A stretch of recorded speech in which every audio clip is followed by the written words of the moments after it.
Transaction services reporting is some of the best in the industry. We allow our customers to do searches based on the individual transaction, as I explained before, but we also allow for batch reporting. Batch reporting shows the merchant what they've processed over the course of any day or given days, or if they have multiple batches in a day.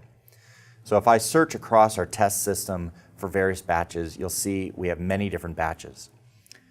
Batch names help indicate whether or not that batch was originated from, in this case, our system, or if you have a terminal batch and you have multiple terminals, you would see multiple batch names as it designates the individual terminal.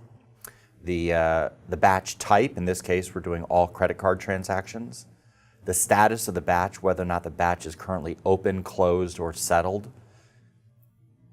Net amounts that are within that batch. Bank card amounts, the difference of which is usually American Express. American Express has only recently allowed transaction services to settle batches for them, so older customers would see that the difference between a net amount and a bank card amount is their Amex volume. And then it shows 3 dates: the date that the batch was opened, the date that the batch was closed, and then the settle date.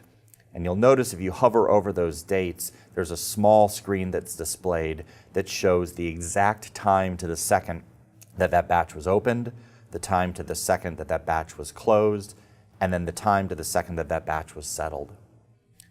Most of the transaction services merchants are on what's known as host settle, which means that we'll automatically close that batch for you and automatically settle that batch for you. So this most typically takes the form of when merchants are accustomed to having to go to their terminal and press a button to close the batch. We also offer what's known as terminal host capture, where you can still do that, but we don't recommend it because it is just one more thing that the merchant could potentially forget at the end of the day. And if you don't close your batches and settle your batches within a 24-hour period, those credit card transactions are subject to potentially costing you more money. So by a host close, host capture solution, we can go ahead and assure that the merchant receives the best possible rate for their credit card transactions. When you find a batch, you can click on that individual batch and it will show you the detail within that transaction batch. So at the top, we show batch details that include, again, the net amount, the bank card amount, the amount of debits versus credits, that's whether or not you're taking money or giving money back to the cardholder. Again, it shows those 3 dates, the date at the time of the batch was open and closed, and then settled. Whether or not there were any voids, tips, if you have a restaurant or a service that receives tip-type hospitality, and then a summary of the various card types. In this case, you'll notice we have one unknown, MasterCard, and Visa.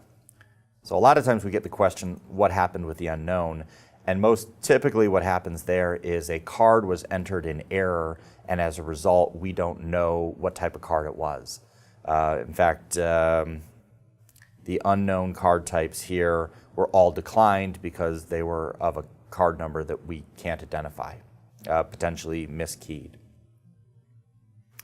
Like with all of our other reporting, when you see a transaction, you can go ahead and click on that transaction and it will return you to the transaction detail page, which shows you all of the information. And as I mentioned before, that transaction detail includes a batch link, which links you back to that batch that shows those transactions.